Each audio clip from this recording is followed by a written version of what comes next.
पातूर तालुक्यातील चांदणी ठाणे हद्दीतील एका गावातील अल्पवयीन मुलीचा विनयभंग केल्याची घटना 11 सप्टेंबर रोजीच्या दुपारी 1 वाजताच्या सुमारास उघडकीस आली।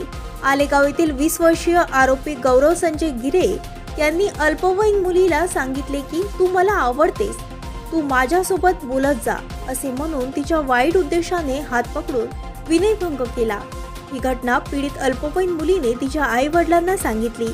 पीडित मुलीच्या आई-वडिलांनी मुलीला घेऊन थेट चांदणी पोलीस स्टेशन गाठले आणि मुलीच्या जबाबावरून चांदणी पोलिसांनी 12 सप्टेंबर रोजी आरोपी गौरव संजय गिरे वय 20 वर्ष याच्या विरुद्ध पोस्को अंतर्गत गुन्हा दाखल केला असून 13 सप्टेंबर रोजीच्या पहाटे जिल्हा पोलीस अधीक्षक बच्चन सिंग, बाळापूरचे उपविभागीय पोलीस अधिकारी गोकुळ राज यांच्या मार्गदर्शनात चांदणी पोलीस स्टेशनचे ठाणेदार रवींद्र लांडे, उपनिरीक्षक संजय कोहड़े, सुधाकर करवते, ज्ञानेश्वर गीते यांनी सापळा रचून आरोपीला शुक्रवार रोजीच्या पहाटे अटक केली असून अकोला न्यायालयात हजर केले असता न्यायालयीन कोठडीत रवानगीचे आदेश न्यायालयाने दिले आहेत।